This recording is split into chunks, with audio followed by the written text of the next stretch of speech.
Okay guys, this is Teddy's week 1 video recap. We're going to start off by offering him the flirt pole, see if he wants to play a little bit before we get started here. I will also offer this to him maybe about halfway through our session today. What do you think, bud? So if he does start to play with this, once he's in possession of it, I just want to make sure that I am not pulling him across the floor or lifting him up off of the ground. What is that? Sometimes when the puppies come down here, they know it's time to train and they're more interested in working for food than playing with the toy. That's totally fine, but I do like to at least offer them some play a couple times throughout our training sessions. I'm just thinking about it. What do you think, bud? Ooh. All right, I think we're just gonna get started. I don't think he's too interested in it at the moment. Okay. The very first thing that we work on with these puppies is charging our clicker. So our clicker is used as our reward marker throughout training. It lets the puppies know, yes, you got it right, and that will always be followed by a piece of food. So when we first start working with the puppies, they don't know what this clicker means, so we have to teach them. So when we're charging our clicker, I'm not asking Teddy for any behaviors. I don't even really need to say his name. It is just me clicking once and giving him a piece of food, just so that he has a really solid association between when he hears that click, he's gonna get a piece of food. And we do this maybe, I don't know, 4 or 5 times at the beginning of each training session, okay? So click, you can see he already was like, oh, what was that? Where's my food? So we've been working with them all week and they're starting to understand what this click means. And I do like to move around a little bit because I want him following me. I want him coming to me for the food.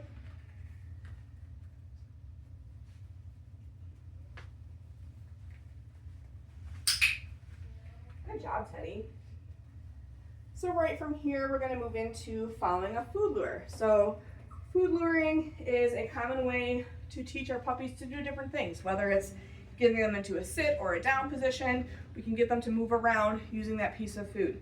But before we can do it to teach them other things, we need to make sure they're good at following a food lure first. So when I'm using a food lure, I will hold it nice and flat in the palm of my hand with my thumb.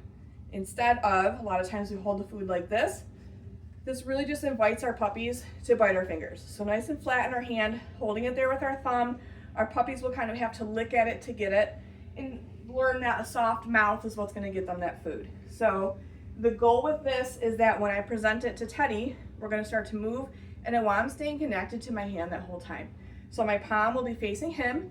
If I want him to turn, I am just gonna turn my hand around and he will turn to follow that food. So let me show this to him. Okay, so showing him the food, getting him licking it, then we're just gonna move a little bit, take a couple steps, then I'm gonna click and release that piece of food. Show that to you again, nice and flat in my hand, letting Teddy start to lick it before we move. What a good boy. And then I do like to practice this with both hands, just to make sure that my puppy's comfortable following a food lure, whether it's to my right or my left. So you can see he's following my hand. I want him to turn around. I'm just gonna flip my hand and now we're gonna move forward. What a good boy. Good job, Teddy. We have also been pairing this exercise with Teddy's name. So this is a really nice way to start to work on name recognition with our puppy.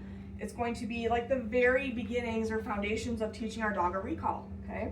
So same thing, showing him that food, but as we move, I'm just gonna say his name. Teddy.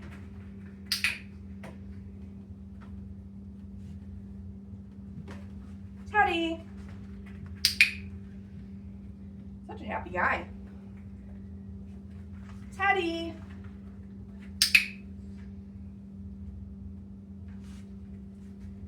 Teddy. What a good boy. Okay. Right from here, we're gonna move into talking about get it cookies or okay cookies. So these we will use anytime we're teaching a stationary position or when we're working on our mat. It just lets the dog know that they can move away from us, they can get out of position, or sometimes we need to kind of send them away from us, so we'll use it to send them out. And it also lets them know that they can eat that piece of food that's on the floor, okay? So for this, where did you go? You silly. I was gonna show him the food. I'm gonna say, okay, and toss it away. Now, if he doesn't see it, I'm just gonna point to it. I want him to find where it is. I'm not gonna throw it really far, just far enough where he has to take a couple of steps away from me. So again, showing him that food, okay, tossing it away. And I'll do this in all different directions. Okay.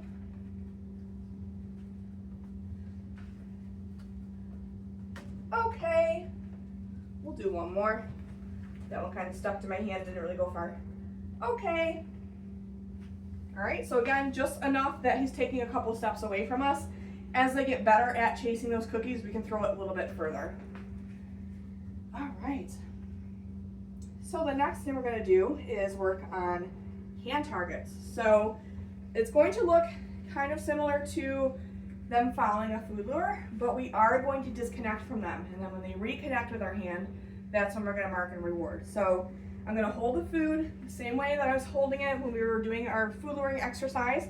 I'm gonna show it to Teddy, let him maybe start to lick at it, but then I'm gonna very quickly move my hand away from him.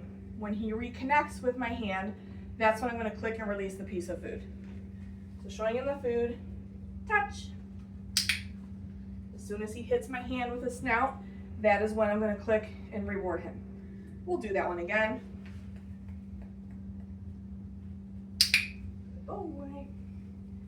And just like following a food lure, I do like to practice this with both hands. Touch.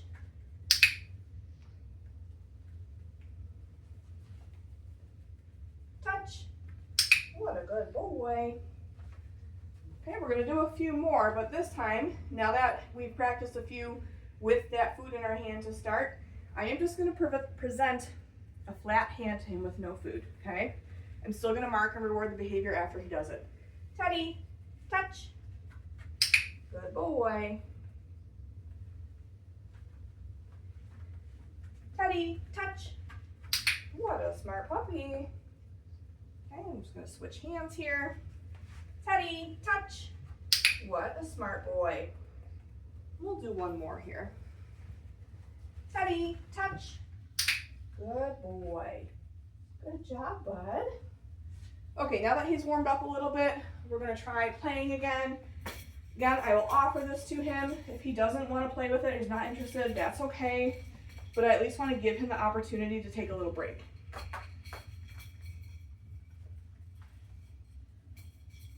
What is that, bud? And we can try this with different toys too. If he's not super interested in the flirt bowl, there he goes. What is that? Get it. Oh my goodness. So you can see when he's in possession of it, I might just lightly tug on it, not tugging it hard, not pulling him across the room.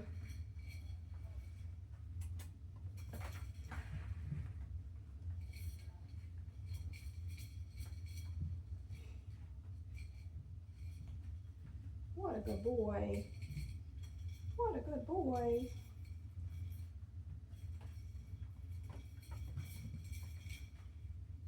Good job, Teddy. Good boy. Good man. Ooh, what is that? Oh my goodness. Okay, we're gonna move on here. A little more interested in that than at the beginning. All right. So we're gonna move into teaching our first stationary position. So this is gonna be our sit. So for this, I'm gonna grab 3 pieces of food. I'm gonna get Teddy following that food around, and then when I stop moving my hand is when I'm gonna bring it up and back to encourage him to sink into that sit position. I will click as soon as his butt hits the floor. I'm gonna give him a follow-up cookie for staying in that position, and then we're gonna use that okay cookie to let him out of position. Do you find a treat there, bud? Okay, so getting him moving around. Then when I stop, sit. Okay. So again, if he doesn't see it, I'm gonna point it out to him. There it is, buddy. Okay, so we're gonna do the same thing. Gonna get him moving around. Sit. Okay, very nice, Teddy. We'll do one more here.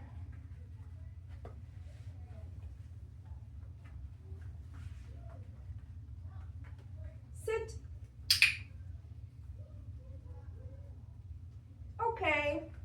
Such a happy guy. Good job, buddy. So for those sits, we are working on very short duration to start, so I'm giving him a follow-up cookie. When I ask my dog to sit or down, whatever position we're working on, I want them to stay there until I release them. I'm saying that okay. So that's why we're using a follow-up cookie to help him maintain staying in that position until we're ready to release him. Okay. Next thing we're going to work on is our mat skill, or our stationing skill. So the goal for week 1 with our mat is that we will reward the puppies for just having all 4 paws on the mat. I don't care if they're standing, laying down, sitting, does not matter. If they offer us a sit or a down, that's totally fine, but that is not a requirement quite yet. So let me grab our mat here. I am also going to reward right down on the mat. So I'm going to put the mat down. When Teddy makes his way over, as soon as all 4 paws are on, I'm going to click, and then I'm going to feed him one after another on the mat. So you can see he's already offering me this down, which I'm totally fine with. Okay. But this week he'll be rewarded for doing any position on the mat. So after I use that okay cookie to release him, I'm going to move the mat to a different spot. The goal is I want him seeking it out every time. So I move it around in week 1 to create a little bit of excitement around the mat. Like I said, I want him seeking it out. I want to see a little bit of drive that he's going to go and find it once I put it in a new spot. As the weeks go on, we will start to leave it in the same spot. Okay. Gonna move it again. What a good boy. So feeding one at a time. Right down on the mat instead of feeding it right to him. Good man. Okay.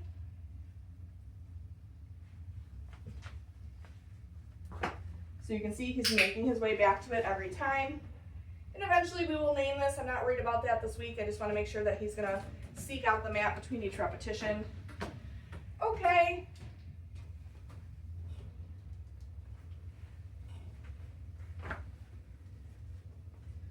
What a smart boy.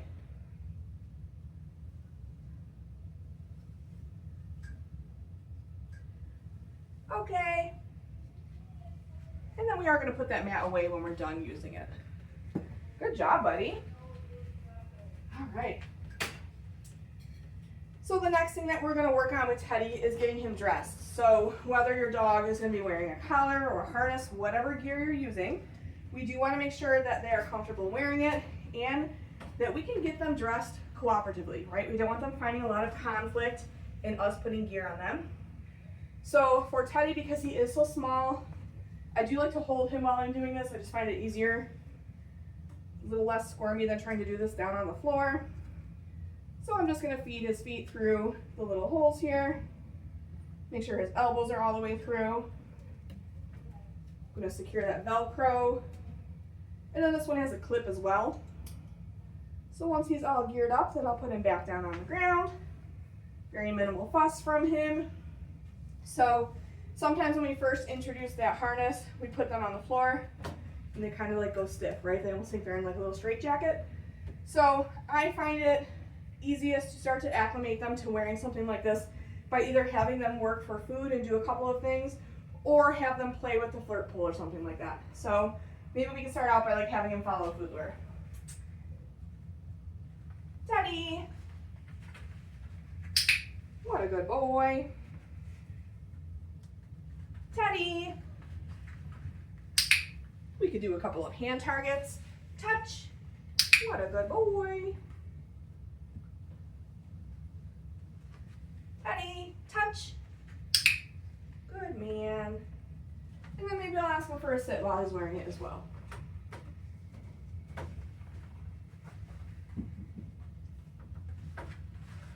Teddy, sit. Whoops.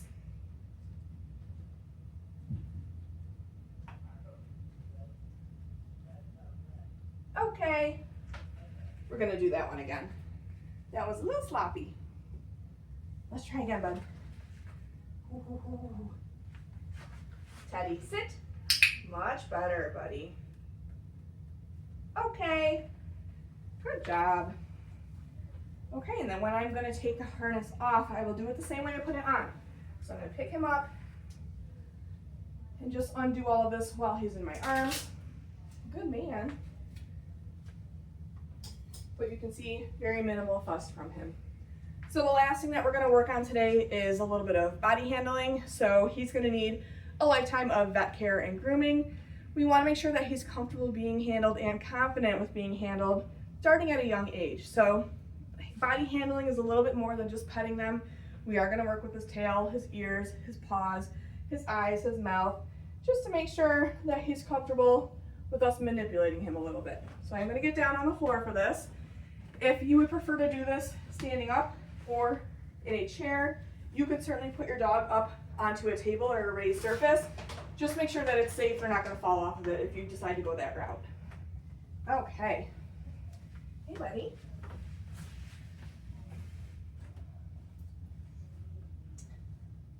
So for this, I am going to use food. I am not going to use my clicker for this for a couple reasons. First of all, I need both my hands to be able to do this. And if I'm clicking very close to Teddy's ears, I don't want it to startle him. So I'm just going to use a verbal yes for all of this. So I have food in my hand. I'm holding it the same way I was holding that food lure so that he can lick at it.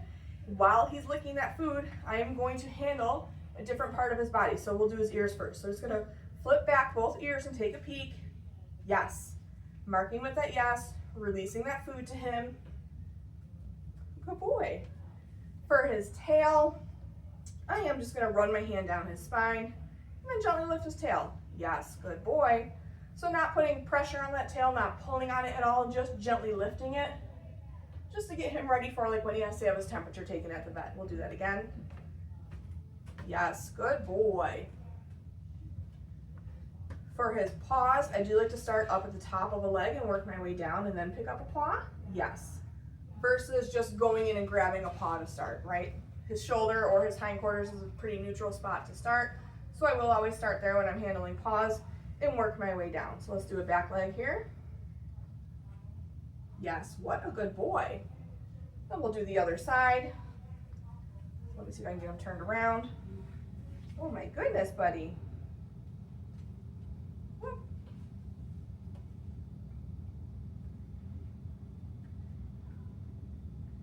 And if I can't get him to turn in the other direction, that's fine. I'm still going to work on this side. You're just not going to be able to see it as well. Yes, good boy. Let's get this last back leg here. You're doing so good, Teddy. Yes, good boy. Okay, we're also going to work on some light restraint. So you'll see this done commonly at the vet's office when they're getting vaccinations. So for this, I am going to get him licking that piece of food first. And then I'm just going to slide my hand under his belly and hold it there for a couple of seconds. I'm not doing any pressure. I'm not lifting him up off the ground. We're just going to hold it there for a couple of seconds. Yes, and reward him. We'll do that again. So getting him on the food first, then bringing my hand under his belly. Yes, what a good boy. Good job, Teddy.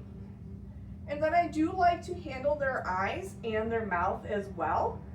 For their eyes, I'm just gently lifting their top lid up a little bit so I can get a better look. And then for their mouth, I'm just going to lift up their lips so I can look at their teeth and their gums. And again, not doing any long duration on this right now, just getting them used to being handled a little bit to start. Yes, good boy, Teddy. We'll do that other eyelid. Oh my goodness, bud. Yes, good boy. So you can see a couple times he's lifting up his paws to try to paw at my hand to get the food. I'm trying my best after I yes him to not release that food until his paws are back on the ground. I don't want to teach him that pawing at my hand is going to get him the food. Okay, so now we're going to move on to his mouth. So just gently lifting up that lip. Yes, good boy. We'll do one more here on the other side. Yes. What a good boy, Teddy. That's it for Teddy's week 1 video recap. In your confirmation email you should have gotten, there should be a link in there that if you follow it, it'll take you to a couple handouts and some additional training videos. Make sure that you're looking at both of those. They will give you a lot more detailed information on all the skills that we worked on with Teddy in week 1.